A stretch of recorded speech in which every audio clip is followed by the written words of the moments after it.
The paper, of course, is long and complex.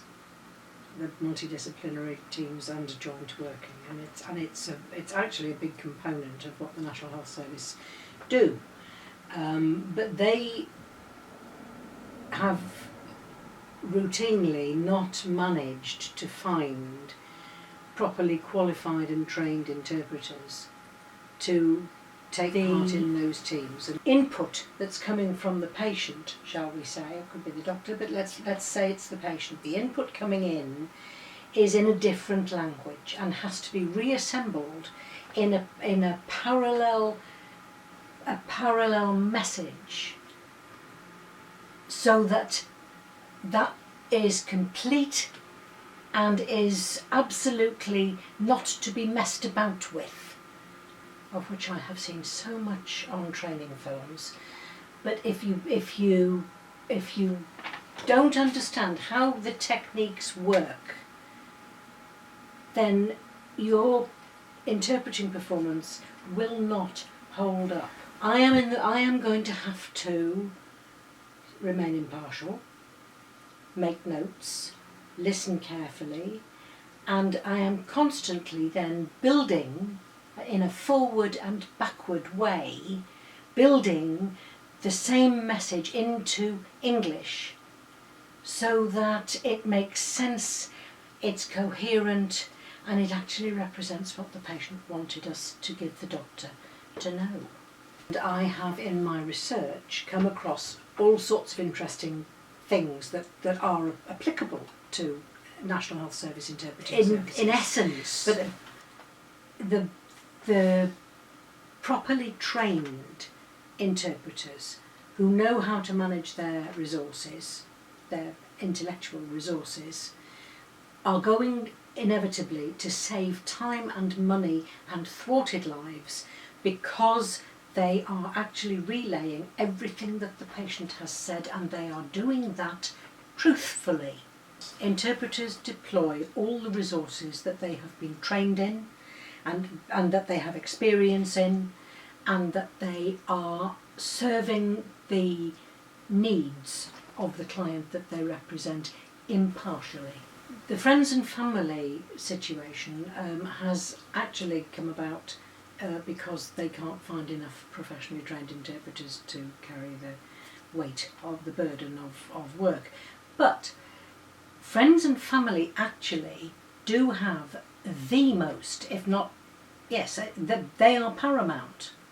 They are paramount. And the interpreter interprets, but the friends and family actually owe their duty to their patient, to their mummy or their daddy or whoever it is, that says that they are entirely partisan. They must be. I have to be impartial. The family must be partisan. They must be the loving and caring supporters of morale and courage for a loved one in time of need. That's what they're for. I haven't ever come across an interpreter with a proper qualification and some experience who would not be able to manage most situations. And this is why I'm so keen to get this paper into Biomed Central. The National Health Service is the largest employer in this country, and the number of tens of thousands of hours of interpreting services that are deployed are, generally speaking, those are carried out by non-trained interpreters.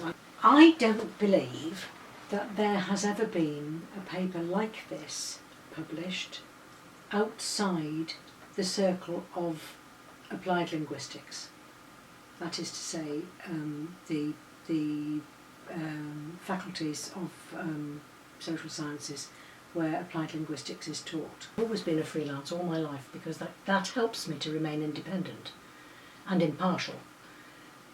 But to raise this much money for my share of it is very important, because everybody I've spoken to and shown the bones of what's in that paper has been really enthusiastic. What I hope will happen when the the paper is published, is that it will start some forward movement within teams so that they can understand why we do the things we do the way we do them, because that actually makes us an entirely independent central core of any